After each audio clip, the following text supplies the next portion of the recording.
Welcome to the Wanderers History Podcast and to a rather spontaneous episode, which I wanted to do having seen the most recent trailer of a movie that I'm very excited about.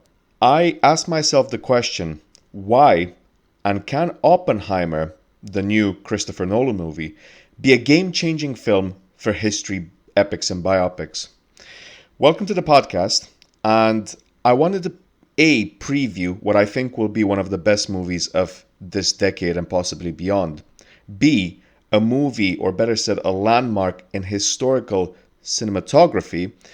I know this is a bit different from what I usually post and record, which is focused on historical analysis, with a lot of emphasis on 16th century European and Mediterranean history. But seeing these recent trailers for not just Oppenheimer, but also Ridley Scott's Napoleon epic. By the way, I discussed about Kubrick's old Napoleon plans and script in a previous episode, so do make sure to check those out. And everything just made me wonder, could we now witness the emergence of something important, something about to radically change the way historical movies get made and appreciated? Christopher Nolan is arguably one of the greatest directors of the last decades. While he's known for telling stories through his movies that are either fictional, like the Batman trilogy, or movies with an element of fantastic fiction, sci-fi, such as Tenet, Inception, and Interstellar, but also movies with heavily reimagined and dramatized stories, i.e. stories where the writers and directors took some creative liberties with actual characters. In Nolan's case, we can say that about the brief cameo that Nikola Tesla has in The Prestige. But with Oppenheimer, things seem to be different.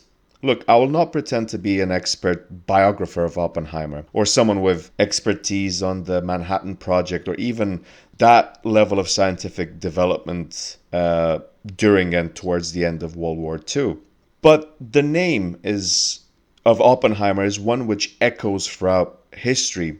And given to the fact that he led to the development of the nuclear bomb and nuclear weapons, which had a significant impact towards the end of World War II, but also redefined our geopolitics all throughout the second half of the 20th century, one can't help but notice how, for better or worse, Robert Oppenheimer was a fundamental figure in world science and therefore history.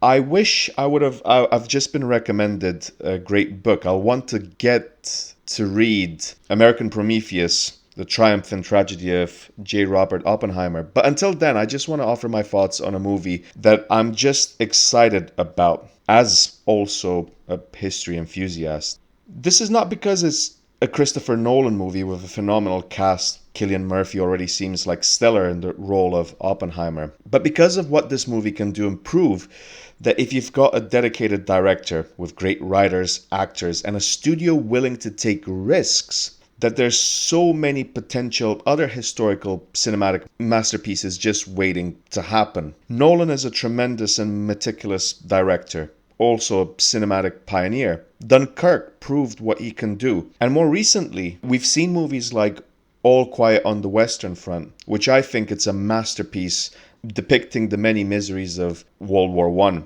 There is an appetite for great stories to be adapted to the big screen. I'm so looking forward to see the IMAX experience when it comes to Oppenheimer, the way it's filmed, the way it's shot, the technology, the black and white sections, the story, the Manhattan Project, the scientific trials. It's fair to assume that most probably the last scene of this 3-hour epic might just be the very famous scene of an older Oppenheimer saying those famous words, deeply haunted by the effects of his work. Quote, "We knew the world would not be the same. A few people laughed, a few people cried. Most people were silent." I remembered the line from the Hindu scripture, the Bhagavad Gita. Vishnu is trying to persuade the prince that he should do his duty and, to impress him, takes on his multi-armed form and says, "Now, I am become death, the destroyer of worlds." I suppose we all thought that one way or another. End of quote. What I hope this movie does is to make viewers see for themselves the atrocities of nuclear warfare and make people more introspective and ask the very simple, basic question of how did we get to this point? where time and time again, nuclear Armageddons are mentioned left and right. This, I think, will be a fascinating character study movie of scientific evolution, but at what cost? Of the volatile nature of scientific research, especially that related to warfare, and the development of nuclear weapons of mass destruction, of the relationships with politics and the Truman administration. By the way, I'm very excited to see Gary Oldman for his cameo in this movie.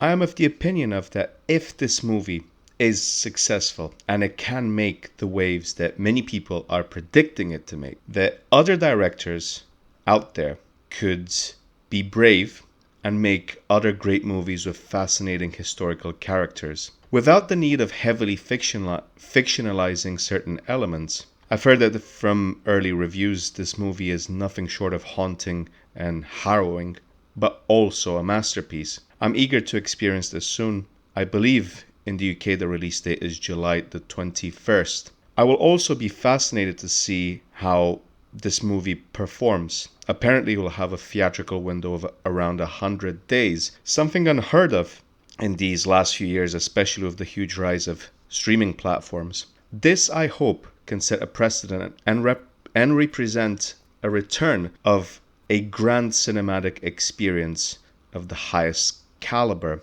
Thank you for tuning in to this impromptu episode. I'm working on a few new episodes and series, and I hope to be able to come back soon and explain what the plans are. If you haven't subscribed already, please do so. It really does help the channel a lot. I will come back also with an episode once I've seen the movie and just offer a short review. Until the next time, all the best.